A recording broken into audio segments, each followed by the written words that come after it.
দলকে সামনে এগোতে হলে দলের বেপরোয়া কর্মীদেরকে ঠেকাইতে হবে যে কোনো মূল্যে। এটার কোনো বিকল্প নেই। কেননা এই বেপরোয়া কর্মীরা দলের মান সম্মান নষ্ট করতেছে, ভাবমূর্তি নষ্ট করতেছে। অর্থাৎ একেবারে সাজানো বাগান, ক্ষমতার সাজানো বাগানটাকে তারা তছনছ করে দিচ্ছে। এরা তো দলের সবচেয়ে ক্ষতিকর। বাইরের শত্রুর চেয়ে ভেতরের শত্রু আরো ভয়ঙ্কর।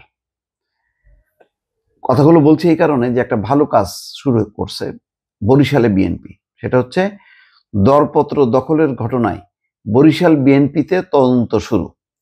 আমি এর আগে বলতাম যে বিএনপিতে একটা ম্যাজিস্ট্রেটদের মতন একটা ভ্রাম্যমাণ ইউনিট থাকা দরকার। মানে 4-5টা বিভাগে 5টা টিম করবে। ওরা যখনই ঘটবে কিছু যাবে, ঘটনাস্থলে যাবে, যে যেখানে দেখবে যে সাংগঠনিক ব্যবস্থা নেওয়ার দরকার সাংগঠনিক নেবে, যেখানে মনে করবে যে না আইনগত ব্যবস্থা নেওয়ার দরকার আইনগত ব্যবস্থা নিয়ে চলে আসবে। এই সারা দেশে যদি এই ম্যাজিস্ট্রেট বিএনপির এই ম্যাজিস্ট্রেটরা যদি ঘুরতে থাকে, দেখবেন যে সব ঠান্ডা। ওই গণমাধ্যমও তখন বেকুব হয়ে যাবে, যে তারা রিপোর্ট করার জায়গা পাবে না, সব চুপচাপ হয়ে যাবে। এটা খুব জরুরি। মনে আছে বিএনপির সময়, যদিও পরে সমালোচনা হয়েছিল, অপারেশন ক্লিন হার্ট, এইটা কিন্তু কাজে দিছিল। একেবারে ওই দুর্বৃত্তরা দৌড়ের উপরে ছিল। এখন এই বিএনপির ভিতরে যারা দুর্বৃত্তায়ন রাজনীতি করতেছে এবং মনে করতেছে যে আওয়ামী লীগের মতন একটা লুটপাট তন্ত্র কায়েম করবে, এদেরকে ওই দৌড়ের উপর রাখতে হবে। আপাতত বিএনপির ম্যাজিস্ট্রেটদেরকে দিয়ে, এদেরকে ধাওয়া দিয়ে, এদের বিরুদ্ধে ব্যবস্থা নিয়ে, আর ক্ষমতা আসার পর কি বলবো, অপারেশন ক্লিন হার্ট করবে নাকি কি করবে সেটা আর আমি এখন বললাম না, বিএনপির সিদ্ধান্ত নেই। বরিশালে বিএনপি নেতা কর্মীদের বালুমহাল ইজারা দরপত্র দখল। খেয়াল করেন, বরিশালে বিএনপি নেতা কর্মীদের বালুমহাল ইজারার দরপত্র দখল এবং এক সেনা সদস্যকে অপহরণের অভিযোগ তদন্তে নেমেছে দলটি। চমৎকার সিদ্ধান্ত। জাতীয়তাবাদী আইনজীবী ফোরামের কেন্দ্রীয় কমিটির ভাইস প্রেসিডেন্ট গোলাম মোহাম্মদ চৌধুরী আলাল আজ শুক্রবার বরিশালে এসে তদন্ত শুরু করেন।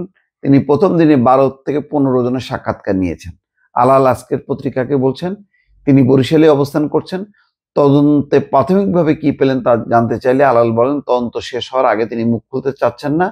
অচিরেই প্রতিবেদন দলের কাছে হস্তান্তর করা হবে। খুব ভালো। খোঁজ নিয়ে জানা গেছে, হিজলা উপজেলার একটি বালুমহাল ইজারার দরপত্র দখল এবং এক সেনা সদস্যকে অপহরণের হোতা ছিলেন এই ঘটনায় গ্রেপ্তার হওয়া উপজেলা বিএনপির সদস্য সচিব মনির দেওয়ান।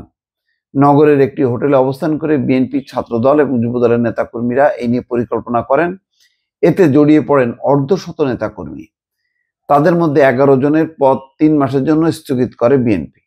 এই অবস্থায় বরিশালে বিএনপি এবং অঙ্গ সংগঠনের নেতাকর্মীদের মধ্যে অস্থিরতা বিরাজ করছে। কাকে কখন বহিষ্কার বা পদ স্থগিত হয় তা নিয়ে চিন্তায় নেতারা। নগর স্বেচ্ছাসেবক দলের পদ স্থগিত হওয়া এক নেতা বলেন, তারা শাস্তি পেলেও অদৃশ্য শক্তিতে জেলা স্বেচ্ছাসেবক দলের আহ্বায়ক সহ অনেকে পার পেয়ে যাচ্ছেন। 5ই আগস্টের পর টেন্ডারবাজি করছে একটি চক্র, কিন্তু এই ঘটনায় আরো অনেকে ভুগছেন। ভাবমূর্তি সংকট রয়েছে দলে। এই খুলনায়ও একই অবস্থা, চট্টগ্রামেও একই অবস্থা।